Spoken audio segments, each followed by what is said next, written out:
And now to an I-Team investigation. You are going to hear some shocking tapes tonight. They are threats, demands for sex, even invitations to commit suicide. The abuse reduces some victims to tears, others to outrage. The recordings all come from debt collectors. I-Team investigator Brenda Flanagan has the story.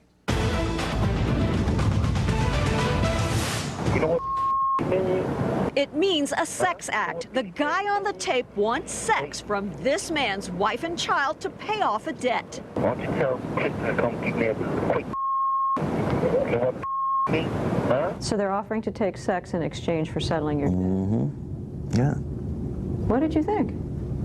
I think I should have drove to New Jersey and strangled the life out of him is what I thought I should have done. Bart doesn't strangle the debt collector, but he does endure other horrific phone calls. You'll get to hear that and these other recordings where debt collectors threaten, terrify, and possibly push a victim to suicide. You got no life. You're just a loser. Bart got these calls less than a year ago. He's a blues guitarist. It's no surprise his music's all about pain. When I'm past the pain. So imagine hearing the debt collector recommend suicide. Why don't you just go jump in front of a train? Why don't you do that? Get it over with, you know? I just realized these guys are sick and twisted. They will stop at nothing to make a buck. Consumers have been pushed to emotional breakdowns and unfortunately also to suicide. Long Island attorney Joe Morrow cites this case, a depressed Tennessee woman named Nina, $15,000 in debt. "I'm so sorry," she writes in a suicide note to her husband. "I really do love you, but I just cannot take this kind of pressure and humiliation." She shot herself. Her psychiatrist says she had just been threatened with immediate jailing by credit representatives.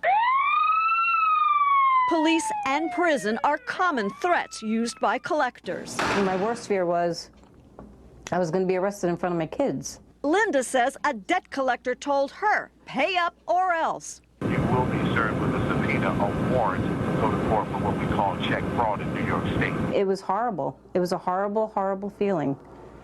Every time you turned around, if the police passed by, I was a nervous wreck. Oh my God, are they here for me?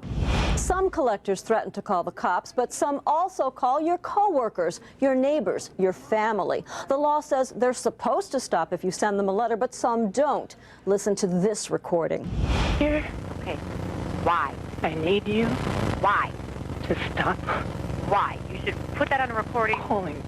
Just don't even talk. Just hit the button, because that's what you sound like. Why? Tell me why. Talk to me. Because I'm a human being, okay, and I have made the request repeatedly, in writing and over the phone.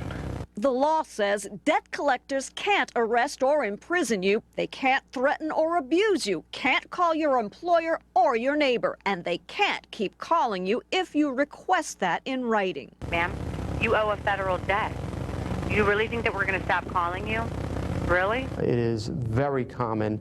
I would suggest that it is the common practice of the debt collection industry to flagrantly violate the federal law. If they harass you, record it and get a lawyer. Linda did. Both Bart and the pleading woman sued the collector and won. I'm Brenda Flanagan, My 9 I-Team.